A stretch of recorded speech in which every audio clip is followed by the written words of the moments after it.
We begin today in Canada, where voters have unseated right-wing Prime Minister Stephen Harper after nearly a decade in office.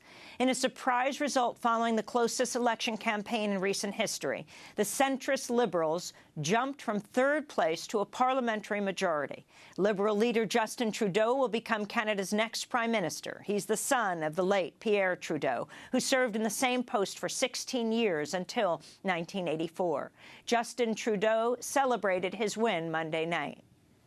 My friends, we beat fear with hope. We beat cynicism with hard work. We beat negative, divisive politics with a positive vision that brings Canadians together.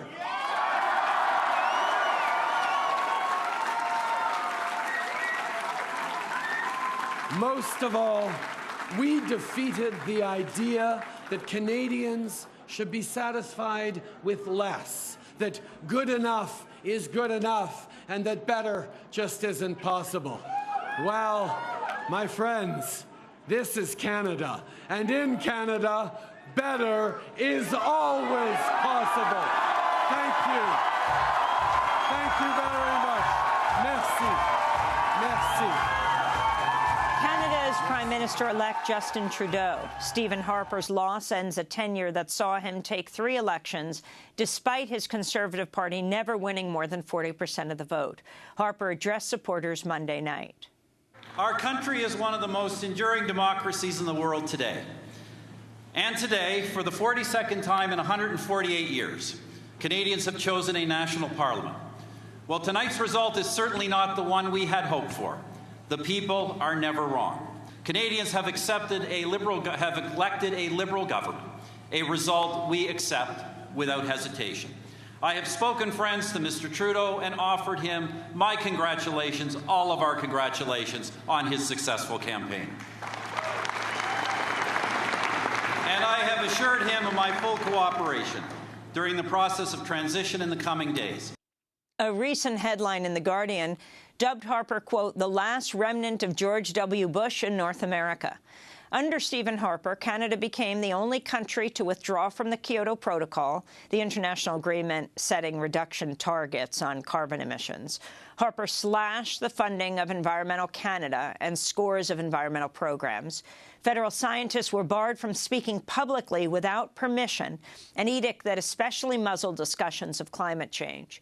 A series of water laws were gutted as the government heavily promoted the expansion of carbon-intensive energy pipelines, including the Keystone XL that would deliver Alberta tar sands oil to the United States. The Harper government was also riddled by corruption scandals, voter fraud allegations, a struggling economy, and accusations of race baiting. Harper made a campaign issue out of banning Muslim women from covering their faces with the niqab or veil while taking their Canadian citizenship oath. The actual number of cases where this happened was just 2. Harper was also criticized for his handling of First Nations issues, including staunchly opposing an inquiry into missing and murdered Indigenous women. Monday's result is also a major loss for the traditionally leftist New Democratic Party, the NDP, which fell from holding official opposition status to third place. The NDP led the polls in August but lost momentum as its leadership drifted toward the middle. In some areas, NDP leader Thomas Mulcair adopted a more right-wing stance than the Liberals. On the economy, Mulcair ruled out deficit spending to build infrastructure and create jobs. In a reversal of Harper policies, Trudeau has pledged to end Canada's anti-ISIL combat missions in Syria and Iraq while restoring ties to Iran. But he also backed some of Harper's most controversial initiatives, including the C-51 surveillance law, known as Canada's Patriot Act, and the Keystone XL pipeline, the fate of which remains in President Obama's hands. For more, we're going to Toronto to speak with 2 guests. Pamela Palmater is a lawyer and member of the Eel River Bar First Nation in New Brunswick. She teaches Indigenous law, politics, and governance at Ryerson University and heads their Centre for Indigenous Governance. And Judy Rebick is with us, Canadian activist and writer, founder of Rabble.ca, one of Canada's leading independent news websites. We welcome you both to Democracy Now! Judy Rebick, let's begin with you. Your assessment of this upset victory. Did you predict that Justin Trudeau would win? And tell us who he is. Yeah, well, actually, I did. I wrote a column on Rabble on Saturday, and I kind of warned that this liberal rise that we just saw happen very quickly. As you pointed out, the three parties were very, very close until about 2 weeks ago. And then we started to see a slow rise. And then in the last week, we saw a rapid rise, especially in Quebec, where the Liberals haven't won in Quebec in 20 years, since, in fact, Justin's father won there. So I actually did warn of a Liberal majority. And the reason I say that is that although we're all happy to see the back end of Harper, really actually kind of giddy about it this morning, nevertheless, the Liberals have a long history of running on the left and governing from the right. And so I would have preferred to see a minority Liberal government. Now, who Trudeau is, as we all know, he's the son of Pierre Elliott Trudeau. And we don't, in a way, we don't really know very much about him, except that he ran a magnificent campaign. And I have to say, even his opponents admit that the Liberal campaign was quite brilliant, the way they stepped into, as you pointed out, when the NDP, which seems to have this illness of doing the same thing over and over again, even though it's failed now in the last three elections. They said they were going to have a balanced budget, so they stepped into the center, or even the center-right. The Liberals very deftly saw the opening there to define themselves as the party of change, because this election was about Stephen Harper. The ballot question was, how can we defeat Stephen Harper? Whatever party is best to defeat Stephen Harper, we're going to vote for. And that was right across the country. And the Liberals managed to get themselves from not just third-party status, they only had 30 seats in the last parliament. They were barely present there at all, to a majority by answering that question, the Liberal Party as the party of real change. And so they succeeded in that. But other than his ability to campaign, we really don't know very much about what kind of prime minister he's going to be, because we haven't seen him in a governmental sense at all. He was barely in the House of Commons. He spent the last few years traveling the country and really campaigning for this moment. He's a great campaigner. The son of Pierre Trudeau. He was a high school drama teacher? That's right. He was a high school drama teacher. Yeah, that's his past history. And he's been in Parliament for a while, but he hasn't... Thomas Mulcair, the leader of the NDP, was a very, very good politician, parliamentarian, as we say. He was the one who kept Harper's feet to the fire as much as he could. Trudeau had very little role in Parliament, really. He was barely there. So we don't know very much about what kind of prime minister he'll be, I'd say. So Trudeau said, we're not about balancing the budget. We're about investing in infrastructure. He was rejecting austerity politics. That's right. That's right. He was in the campaign. But as I said, we've had other Liberal leaders who campaigned against wage controls, then got elected and brought in wage controls, who campaigned against free trade and then came in and brought in free trade. So I'm a little skeptical. Maybe I'm, over the years of experience, people say he's a new generation, and that's true. And he certainly reflects a new generation. In his speech, he talked a lot about citizen engagement and the importance of engaged citizens and how he'll be a prime minister who listens. And I think that's probably true. It's hard to describe how Canada's changed under Stephen Harper. Internationally, our reputation is shot.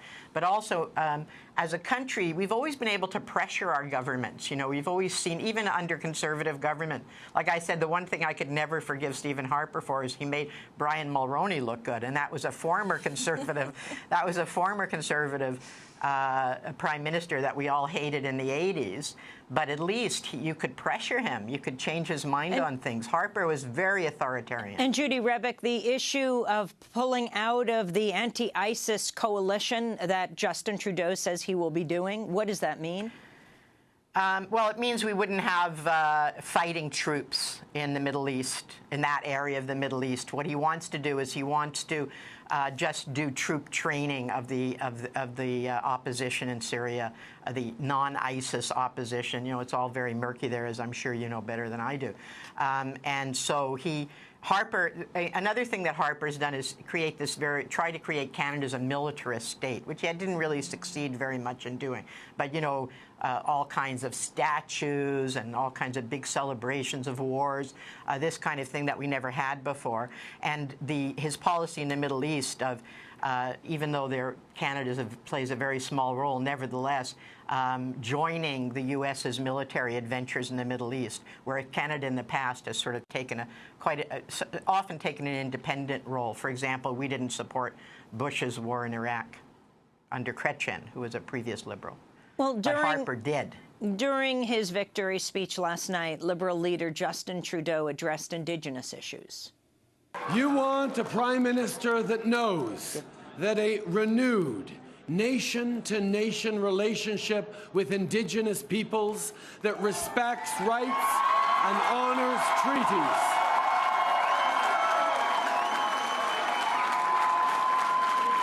must be the basis for how we work to close the gap and walk forward together. That is the new Canadian Prime Minister-elect Justin Trudeau.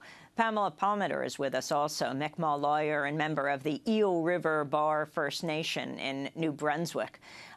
Talk about who Justin Trudeau, what he represents for you. Talk about his victory and the issues that you feel are most important to understand right now.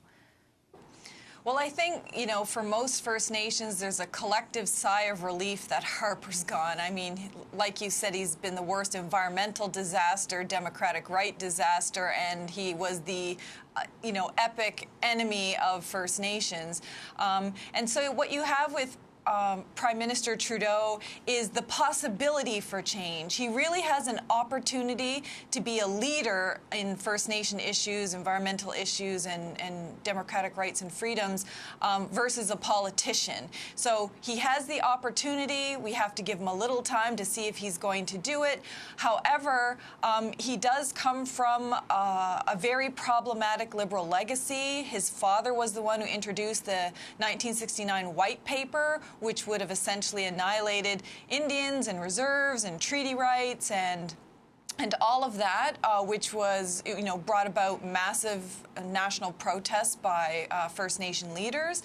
And I mean, but to his credit, he's distanced himself from his father's policy, and he's saying he wants to do it differently.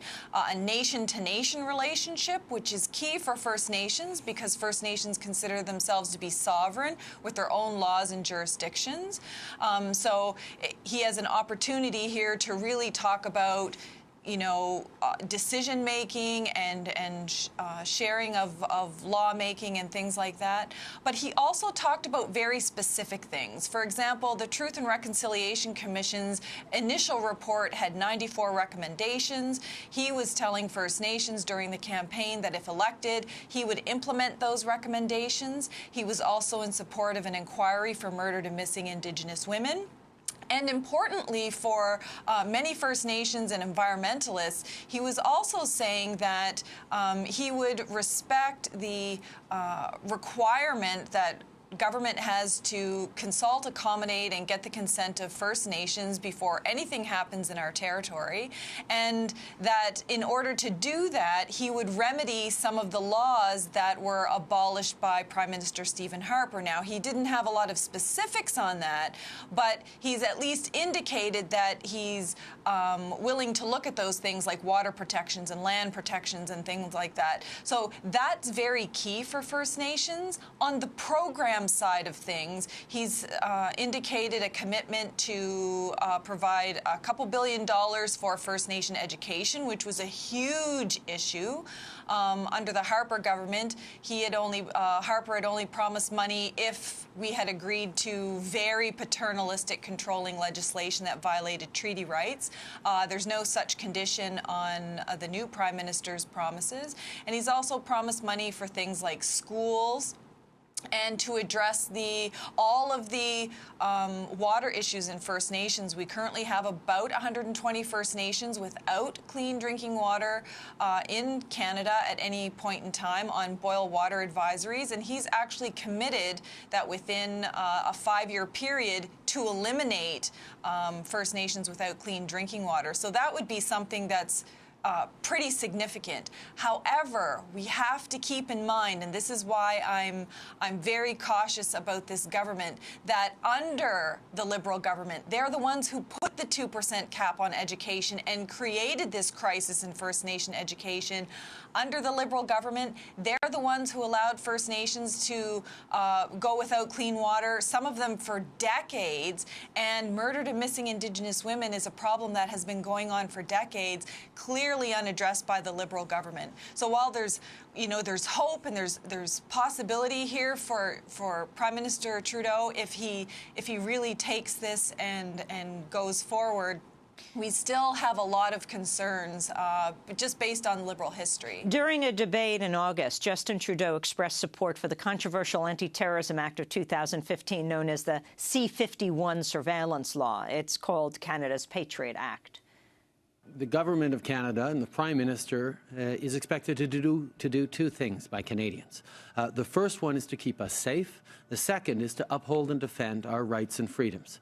Now, Mr. Harper doesn't think we need to do anything more to protect our rights and freedoms, and Mr. Mulcair, with his position on counterterrorism laws, doesn't think we need to do anything more on security. The Liberal Party has been very clear. We need to do both of them together. That's Justin Trudeau in a debate in August. Pamela Palmater, talk about the C-51 Surveillance Act. So that was one of the biggest criticisms of the Liberal Party when Justin Trudeau was running, was his support for Bill C-51. And some of the people that were running for the Liberal Party were viciously defensive of Bill C-51, whereas other Liberal candidates were saying, look, once we get in, we're going to make amendments to make sure democratic rights and freedoms are protected, to make sure that First Nations aren't particularly targeted. So it's going to depend where he goes from here with this legislation. So if he just supports the legislation as is, which is a clear violation of our Constitution, the Charter of Rights and Freedoms that his father brought in, all First Nation, Aboriginal and treaty rights, and international human rights. I mean, it's really the most offensive legislation Canada has ever enacted in this country. And if he does something about it, then I think he could really build some goodwill that he's committed to protecting democratic rights and freedoms as well as First Nation rights. If I could just add to that, he voted for it in Parliament. It is a law now. It's not. Yeah. So it wasn't something just discussed in the election. The Liberals supported it in Parliament. They tried to amend it, but of course the Conservatives had a majority. And this is very concerning because there's nothing in Bill C-51 that's needed to protect Canada's security. The only reason they voted for it was because at the time it was very popular. And then groups like Open Democracy campaigned against it. Lots of groups campaigned against it, and public opinion shifted. So by the beginning of the election campaign, it was no longer popular, but the Liberals had already voted for it. So this is what I mean about what the concern is about the Liberals is they're willing to do anything, not anything. They're willing to move and shift to do what's popular, but when push comes to shove, they're still a corporate party. They're a party that's mostly supported by corporations financially or have been in the past. And, they have a bad history. Now, maybe Trudeau can change that, and I'm with Pam. I'd like to be hopeful, but it's kind of hard when you know that history, and C-51 is a good example of it. I wanted to go to the NDP, the New Democratic Party, the traditionally leftist party, which placed third in the election, winning just 44 seats. Party leader Thomas Mulcair addressed supporters last night. We will be unwavering in our pursuit of better health care for Canadians. We will stand strong in our fight against climate change and to protect our land, air, and water. And we will be resolute in our efforts to build a true nation-to-nation relationship with First Nations, Inuit, and Métis peoples. It's on these priorities and on many more that New Democrats will make real and lasting progress in this new Parliament. With this election, Canadians have asked us all to work for them. We will not let them down. So, Judy Rebick, talk about this stunning defeat for the NDP. I mean, this was astounding. In 2011, they had come in second. At the beginning of this, it was considered the longest presidential race ever, right? Something like 78 days. And the Conservatives thought it would benefit them. In the end, it benefited Justin Trudeau, so people could meet Justin Trudeau across Canada. I mean, people in the United States must laugh when they hear 78 days is long. We're talking about a year and a half presidential campaign. But can you talk about how the NDP fell back? And are there lessons here for people in the United States? Yes. I'd say this is three factors in my view. At one point in the election campaign, in fact, the NDP was significantly ahead. That said, they were leading. It looked like people were saying Mulcair's the one to beat Harper. But three things happened. The first thing is, as you pointed out in your introduction, the NDP moved to the right on fiscal policy. That is, they said they were going to balance the budget. Now, the reason they did that, I don't think it was an actual complete move to the right that we saw in Ontario and BC, where the NDP did that and lost. I think it was just on that in that area, but that's a pretty big area, and it's where the media tends to define politics as an economic policy. So they moved to the right on that so that they wouldn't get attacked, as they usually do, as tax and spend. Socialists is what the attack against them is. So that demoralized some of the base, I think, and also as I said, the Liberals used that to their advantage by stepping to the left and campaigning, saying they would use a deficit to fight austerity. But the real shift in the campaign happened after the first French debate in Quebec, and it was on the issue of the niqab. It's kind of complicated, but in Quebec, there's a real visceral hatred of the niqab and any face covering, and I think it comes. There's Islamophobia in it, but it also comes from a kind of French Republican notion of rights, and that is that no religious force should have any effect on public life. And in Quebec, the church controlled public life for many, many decades. So, for example, in the rest of Canada, women had the vote in 1919. In Quebec, women didn't get the vote till 1940. That's the influence of the church, of the Catholic Church. So there's a real visceral hatred of any kind of religion in public life in Quebec. And the niqab had come to symbolize that. Harper used that. In the end, it defeated him, which is a sort of poetic justice, in my view, because Harper deliberately stimulated xenophobia toward Muslims with the niqab, with the Barbaric Cultural Practices Act, which passed, and now they're going to have a tip line for that. But Mulcair was very principled. He defended the niqab, but the right to wear the niqab and the citizenship. But it was he did it in his scrappy way. He's a real scrapper, Mulcair, and so he wasn't sensitive to the fact that a lot of people in Quebec were uncomfortable with the niqab. Trudeau, on the other hand, he also defended the right to wear the niqab, but he did it in a much defter way, and so he wasn't. So the people in Quebec basically stopped supporting Mulcair over this, and the NDP went. Literally, like, it's very dramatic. Their support went down, and Quebec was where they had the most support. And then people started to say, uh-oh, it looks like Mulcair's not going to beat Harper, and shifted to the Liberals. And as I said, as the campaign went on, Trudeau looked better and better. And that was the second. And I said, what was the third? I can't remember. Okay. Well, let me ask Pamela Palmater as we wrap up. We have 30 seconds. Why was Stephen Harper so hated? And what do you think are the lessons for your next-door neighbor in the United States, which is going through an election? Well, I think Stephen Harper was hated for three primary things. One, his stance on First Nation issues, to look at Canadians and say, murdered and missing Indigenous women and little girls, who cares? It's not high on our radar. That doesn't reflect the values of Canadians. The fact that he is the worst environmental disaster to ever happen to this country certainly doesn't resonate with the majority of Canadians either. And his ongoing, very public attack on basic democratic rights and freedoms, and the way way he flaunted it as if he didn't have to speak to Canadians or First Nations was just something that Canadians weren't going to take anymore. And you've seen the ground upswell. He's the reason for Idle No More. He's the reason for all of these NGOs coming together and protesting across Canada. I mean, he really inspired Canadians to wake up and take their government back. We're going to leave it there. I want to thank you all for both being with us. Pamela Palmater, lawyer and member of the Eel River Bar First Nation in New Brunswick, and Judy Rebeck, Canadian activist and writer, founder of Rabble.ca, the leading Canadian news website. This is Democracy Now! We'll be back.